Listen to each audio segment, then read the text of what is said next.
Are you ready for the doctor? Because the doctor is in, and he's most certainly ready for you. Every time I look around I see something. Every time I look around I know something. Every time I look around I see something. Every time I look around I know something. I know that you don't know. I see that you don't see. We all understand there is still nothing. I know that you don't know. You know that I can't see. I understand it now. You do not want to be free. Not anymore. I am Dr. Phineas P. Livingston. Welcome to my extraordinary adventures. Today I'd like to go over a few things about myself, since people at home have been clamoring for more information about me. I really find this most amazing and very heartening, just how quickly people have been responding to my program, especially after the fiasco that was the first one. I'm very sorry about that, but I blame Dr. Richard Smurl for lying to me, claiming he was not Bigfoot's lover when he in fact was the entire time. But I would like to thank Emily Smurl for clarifying that for us. Remember, we're always here for you, and if at any time you have information about the topic we're speaking on, just give us a line over the internet and let us know what it is that you know so that we may share it with the audience. Now, of course, it isn't that incredible that people have been tuning in, since you are all the very best and brightest individuals out there. Probably the most discerning and well-groomed as well. I mean, I don't know that, but I imagine you all that way when I think about it. I can't actually see you over your radios or even over your computers, though I hear that is a thing now, that people can see you over your computers sometimes. That's for a later show, though. Anyway, right now, I'd like to just jump right into these questions. They're most amazing and most, well, you'll see. Question the first. Dear Dr. Livingston, I notice that your accent is most unique. Can you tell us where you're from? I say that you're from New Zealand, but my brother says it might be England, or possibly even Wales. We have a bet riding on it, which is a coconut cream pie. So a quick answer would be helpful. You know, that is a wonderful and very timely question indeed. Plus, you have a pie in the bargain. Well, you know what? You can just send that pie directly to me then, here at the Alexia Institute for Remarkable Individuals, because you're both very, very wrong. I am originally from mainland China. The answer is China. I am very surprised you can't hear it in my voice. I'm told by all my closest friends that I need to really tone that part of my accent down a bit, or people will think that I'm doing some kind of Charlie Chan impersonation or something. Well, now onward, into the night. I'm waiting for my pie, by the way. Do send that in. Question the second. Doctor, are you married? If you aren't, would you like to go out on a date? With me, I mean. I sent a picture of me, so you can decide. I'm nude in it. Oh, well, as I said last week, you modern women are very different than the girls back in my day. Quite a bit more forward than when I was a boy. Back then, we always had to ask the girls out, not the other way around. Not that I'm against that. I don't see a picture on my screen, however. Jan, did a picture come with this email? A Polaroid, maybe? Oh, no one uses those anymore. Really? It's all digital? I've seen the digital cameras, but okay. Well, perhaps you could send that again later, listener. I don't think we have it here. I do love a good autistic nude, however. I mean, only for artistic reasons, mind. I don't want people getting the wrong idea about me now, thinking I just want to see nude pictures of women like some kind of pervert or something. As to the question, why no, I'm not married. Which is good, because she would have been back in 1972, and I would have been cheating on her with Rebecca at the time, and that probably would not have gone over well at all. But totally single, so it's all good. Now, things have been a little slow here for me that way, dating-wise, at the Alexia Institute for Remarkable Individuals, for which I personally blame Jan. That girl has been totally trying to hog me all to herself. She thinks I don't recognize that, but I see it quite clearly. And I know she won't admit it, but, well, at least that's what's going on in my imagination. I bet that's what's happened to that picture, too. Jan took it to keep me from seeing it and being more interested in you, the listener, than in her. The poor thing is clearly smitten, and who can blame her? Me, after all, Dr. Livingston. That brings us to question the third. Is Jan really hot? Well, that's not a question for me to answer at all, is it? I can ask, though, and see if she'll signal through the glass of the booth. First, let me wave to her and make certain I have her attention. This could take a second. Jan, what do you say, Jan? Are you feeling overly warm today? Oh, there we go. You can't see it at home, but she is pretending to wipe her brow, meaning that she is, indeed, exceedingly hot. Very good call, audience. Well done indeed. We must have some psychics out there to pick up on that one. I didn't realize how warm it was outside of the nicely air-conditioned booth here. Now oh, I see. She's pretending to wring out the imaginary rag, showing that she's perhaps the hottest gal in the world, and also a fair mime. Excellent. Now, everyone hold on to your hats and bonnets, because today we have a show that's one for the archives. I very carefully handpicked today's guest, which took quite a bit of research, and I have a very special surprise for him near the end of the program.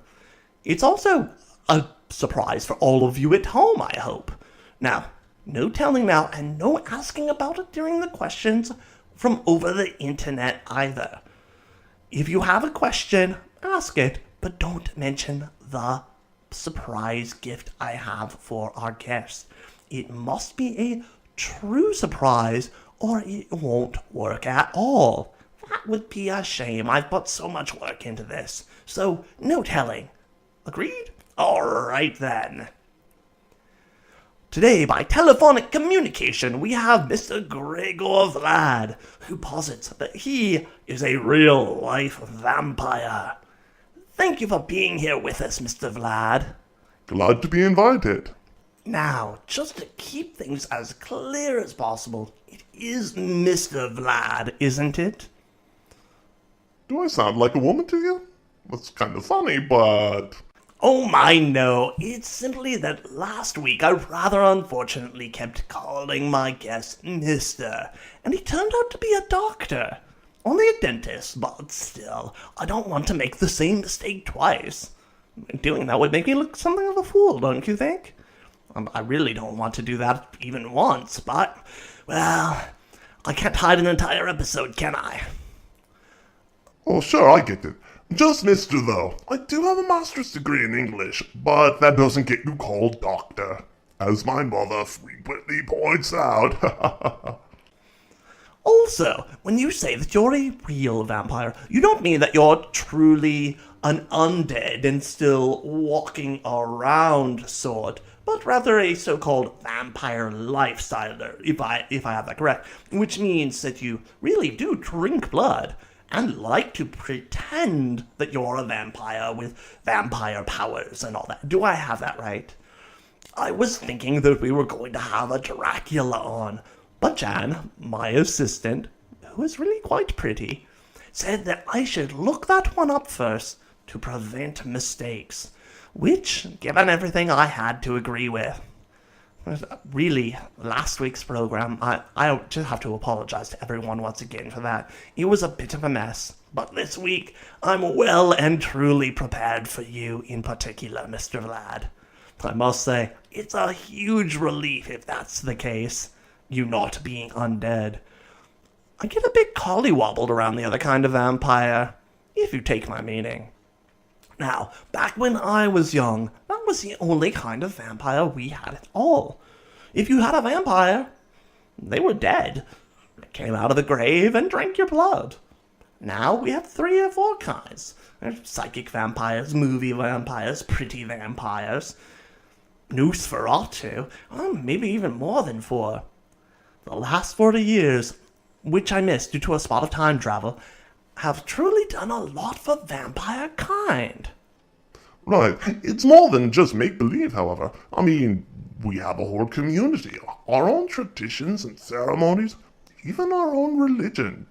Okay, so it is all based on role-playing games, so I can see why some people might make fun of us, but hey, everything starts somewhere, right?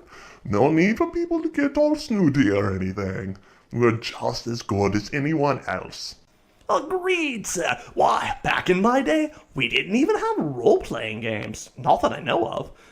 Really, I don't think, and all the vampires were, as I said, completely real. In fact, I have no clue what that even is. Role-playing, I mean.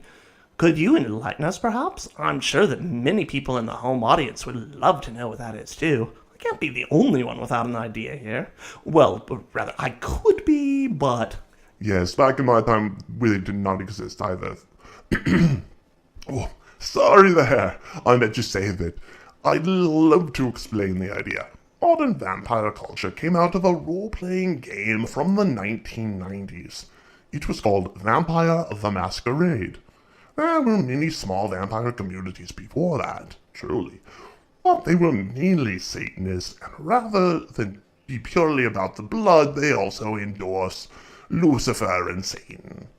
Now, most of us now are not believers in that at all, by the way, just to put that one down before it gathers life. Just to put our Christian listeners at ease, we are not Satanists at all, and in fact, many Christians are also vampires. You probably go to church with many people who also regularly drink blood. If you don't know about this type of game, well, it's pretty much make-believe for grown-ups, with rules to prevent people from claiming that they are the unbeatable one, or have a shield that blocks everything, which gets other persons to claim perhaps that they have a ray gun that goes through the unbeatable shields, and then so on and so forth like little children, because that always destroys the fun and becomes a game of one-upmanship. Now, this was just a starting place. I don't want people to think that we aren't serious now. To that end, well, this is not just a game to us. We really do drink small amounts of blood from willing donors and have regular get-togethers and parties for all our friends. It's a real community, which is why we call ourselves real vampires. It's like a cult, but without the annoying brainwashing. I think most people, it's really more about a sense of challenging the accepted rules of a society, while making very strong connections with others. There's an intimacy to taking in the life of another person. It is a thing that touches us deep inside and allows us to connect with others in ways that we normally couldn't. Stepping outside of these boundaries for a bit, but doing it in a safe and fun way, well, it's really worthwhile. In a way that sees to the safety and health of all, first and foremost. It's a way for me, Greg from Eugene, Oregon, to become Gregor Vlad, king of the western coast. Plus, people that go through these things get laid a lot. That's a pretty strong draw. So it is. Why, I'm nearly tempted to ask for an invitation to one of these things myself, just to meet the interesting and new people. I don't want anyone to think that I have a prurient interest here. I wouldn't be going for the sex. I mean, that would be wrong. So, Mr. Vlad, this sounds wonderful, but I have read some disparaging things about such people as you on the internet. I'd love for us to be able to take a moment to discuss these issues, if you don't mind. Now, please know, this is not meant to be an attack or an ambush of you. I don't run my programs that way and don't appreciate programs that are run that way, especially with friendly guests who are being as honest and forthright as you seem to be. For instance, however, one missive I read suggested that people might just take what they're doing a little too seriously and think that a few sips of blood here and there could convey actual immortality or superhuman powers of the mind or body. Have you found that to be the case with people you know? Well, if you will take anything too seriously... oh, goodness. Oh, goodness, a bit of a frog there. Yes, there are always a few people that take things too far. But for the most part, we aren't actually delusional, and don't think anything as silly as that we're really vampires. Immortality is the dream, and not a thing in real life. But the actual process of drinking another person's blood, of challenging social convention, is a thing that can lead to real power. If not things that would amaze most people sitting at home. If you free your minds from the shackles of convention, no matter how you do it, if you loosen the bounds of reality just a bit, which can constrict at times like a noose tightening around your neck, stretching you out but confining you at the same time. If you can loosen that a bit, you can tap into things you didn't know existed within you. Creativity can flow without end. You can learn to connect with others in ways that you might not have felt possible before. Those with frozen hearts can learn to love again. I know this isn't exactly as exciting as, say, the power to jump over a tall building in a single bound, but when you do those things, and people around you can't or won't, it really is pretty worthwhile. Power is there for the taking, if you're willing to take a few small risks. Very good. I've long held a similar philosophy in my own life.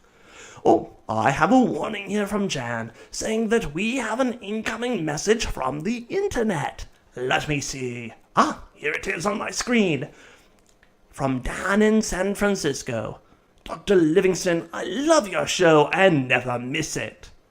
Thank you, Dan. This is the second show, and I believe you mentioned that on the first one. So, that's not that hard to manage, but I do appreciate the effort you're making. Could you ask Gregor if he has a large penis? Really, Dan?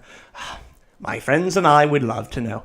Dan, that's 2 weeks in a row you've gotten through with that same question. I'm afraid we won't be able to keep taking your questions at all if you only ever ask the one thing. You need to at least change that bit up. I don't know, ask if he has big feet or just a large nose or something. Well, we can just move on from here. Well, unless you wish to answer, Mr. Vlad. I have nothing to hide. Yes, I definitely am a bit on the large side. Oh, I really could just be saying that. This is just the radio. Really, Dan, you should check out the community around the Bay Area. Pardon, I lost my bit of an act there for a second. Most people in the vampire lifestyle community are very well represented in that way for some reason. Or I could be making that up, but Dan and his friends should go and check out some of the action around San Francisco, because they might be surprised by what they find waiting for them, if they're interested in such things as prodigious members. We have many prodigious members. More than you might think. People come from all over just to be part of our circle. It's what we call our collectives. It's a bit less witchcrafty than coven, don't you think? After all those burnings of witches, you'd think that people would have dropped that kind of thing altogether, but some still use it as a term for us, which I just don't get. It makes no sense. There were witch burnings.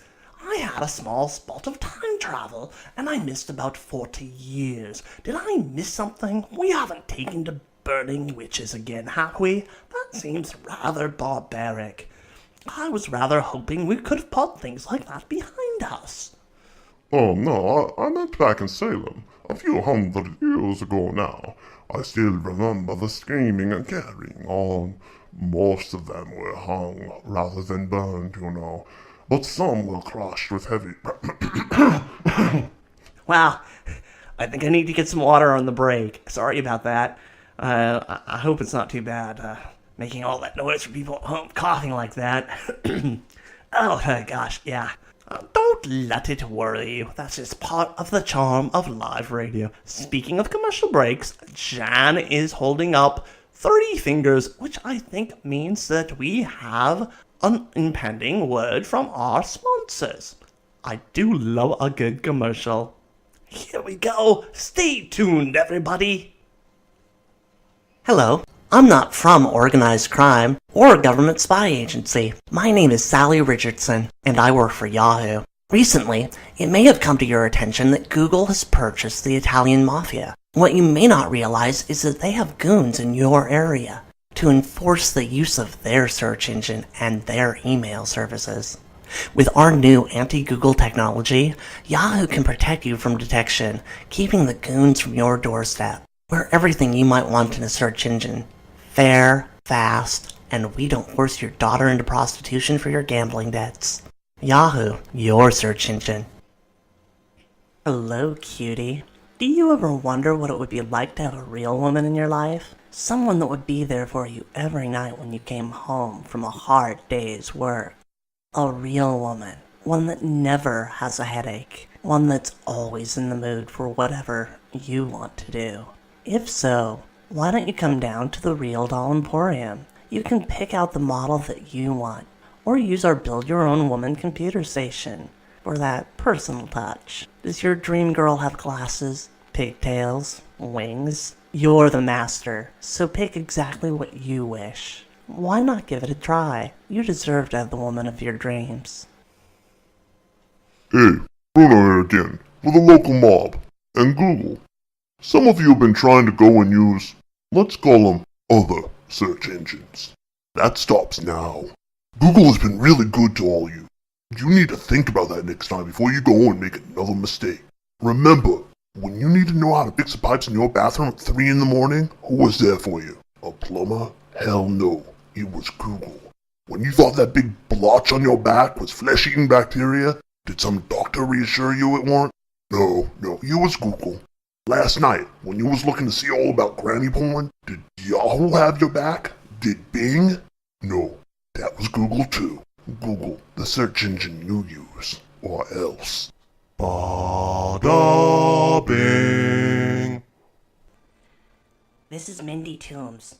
I've taken over the show, but I can't do it for long. I've got about a minute here before people notice, so I'm gonna have to hurry. The demon that's possessed my body, Sovereign Hale, keeps telling me that something is very wrong here. With the program, with Dr. Livingston, with Jan, even with my father. I don't know what it's all about, not exactly, but he says that it has to do with the nature of reality, and that to figure it out, people are gonna have to go and get P.S. Power's books. I know that P.S. Power is paying for the show, so there might be a connection there, but otherwise I don't know that much about him. I can't really do it from here. I'm watched all the time. So I'm gonna need you to do it, all of you. Go to Amazon.com, get the books, and read them all. P.S. Power, the author. Also, you can do some research at pspowerbooks.com. If you come up with anything, please let me know. Please. Oh, I've got to go. The doctor's coming back to his mic. Thanks, everybody. And we're back, along with our guest, Gregor Vlad, who's a real vampire. That is, He drinks blood, is undead, and recalls the Salem witch trials as if he were there. That was a rather long time ago for a 32-year-old man to have in his memory, isn't it? You didn't think I'd miss that, did you, Mr. Vlad? I am, after all, Dr. Livingston. Notice the strange and unusual way that I make my living? That's not an accident. I'm very good at my job. What? A misunderstanding. I'm not claiming to be an undead vampire. It's just, it's part of an act that I do. Making the strange voice and playing the game goes to the head every now and then. That's all. I don't want you to think that I am actually an undead vampire. I'm just pretending to that in order to lure innocent youth to my house so that, I can have sex with them. You don't really think that I'm doing it to get the blood, do you? That doesn't make sense at all. It's just a game. Only it's not. It's my real lifestyle, but I don't want to confuse anybody with that. We all know that sex is behind everything, don't we? I am, after all, a man. Isn't that what a truly undead vampire would say, however? I mean, seriously, think about it. It seems like a whole lot of trouble, constantly knocking people in the head and then biting them, slipping into their homes at night and causing a ruckus. If you do it your way with the fake role-playing game thing, they'd probably just cut themselves open for you, wouldn't they?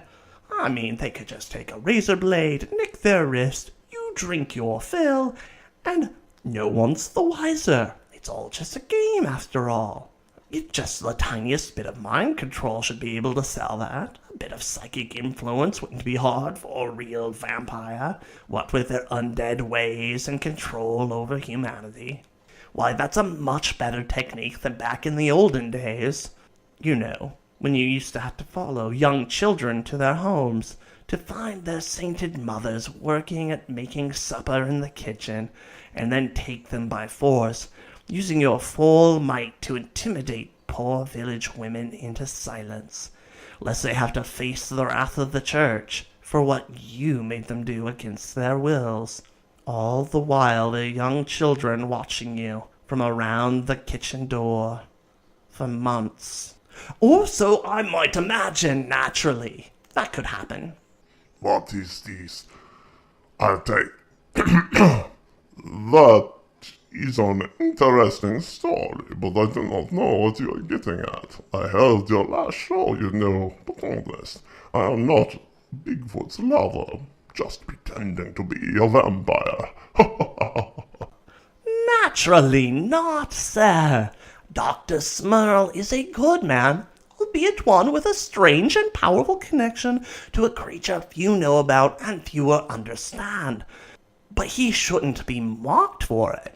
He is different, but that's not a crime.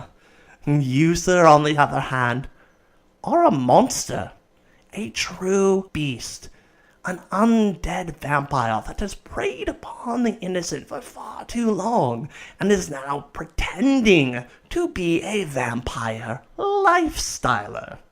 This is why you've been asked onto my program today, so that I can finally give you a surprise, one that I've wanted to give you since all those years ago in that kitchen, a thing that you earned so very, very long ago. It's one that I've worked on for most of my life now. It wasn't an accident that Jan and I found you online. Not at all, sir. In fact, we've been searching for you ever since I came to this time and realized what it might be done with modern technology in regards to finding a person. Many here at the Alexia Institute have been helping with the project, too. Quite a group effort, I must say. I'd just love to take a moment to thank everybody here. Really wonderful of you. I don't know what you mean. I'm just a guy. One who likes to play games and get the occasional piece of tail with my little vampire shtick. It's all just harmless fun. I'm just Greg from Eugene, Oregon. I'm really not what you think I am. I'm just what I said, a lifestyler. I hope that didn't confuse you or your audience. I know that the real vampire name thing throws some people off, but honestly, that's just to let people know that the blood isn't fake. It makes us sound slightly cooler than poser vampires or something like that.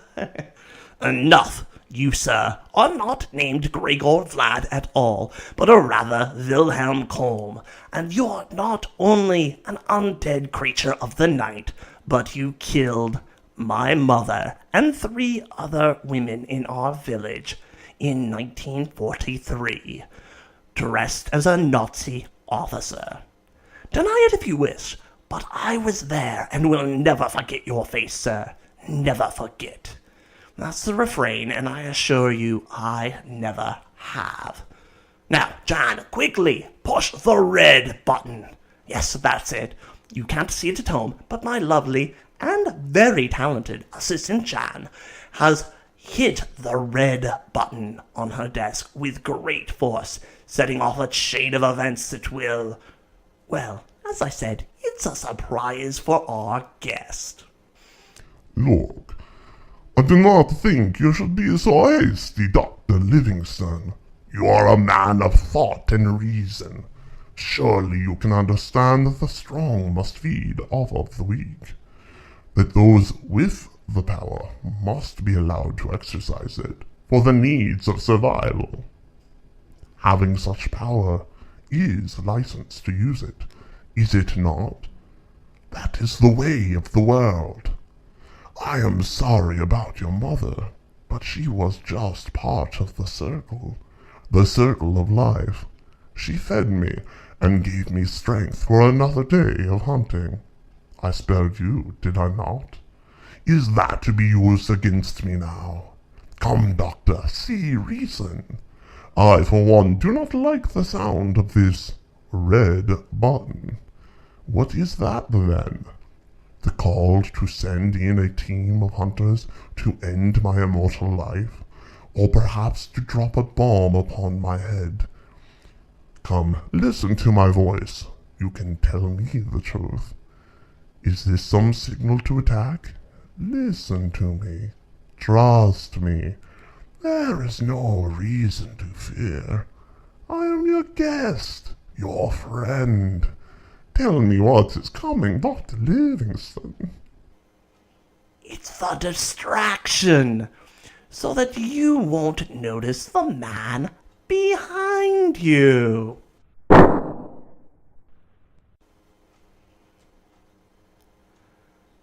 It's done, Doc. Thank you, Mortimer. Please make certain you take the head and the heart. We do not want there to be any mistakes here. Mr. Colm is an old and evil thing. There is no need to give him any extra chances. We should also burn the body and scatter the ashes over several different places of running water. If you could do this in several locations, I would be most appreciative. Understood. Out. And that, as they say, is the end of the show. I do hope you all liked our surprise there. I know I did. It was a most excellent program, and we had... I am quite a bit happier with this one than the last one, I have to say. I know that many of you out there might think it a little bit over the top, or perhaps rude to kill a guest like that. But I don't care. He killed my mother. He had to die. Now, please join us next week when our topic will be America's Secret Super Soldier Program. And we will have a live in-studio guest. That is a most special thing. On closing, I'd like to thank all the kind people here at the Alexia Institute for Remarkable Individuals. Jan Myers, our production assistant. Mindy Tomes, who ran the soundboard for us today in her father's absence. Thank you, Mindy. P.S. Power, who wrote the show. And most particularly, Mortimer Toombs, for killing the evil undead. That was a long time coming, but I am feeling so much better now. Join us next time, everybody. Godspeed.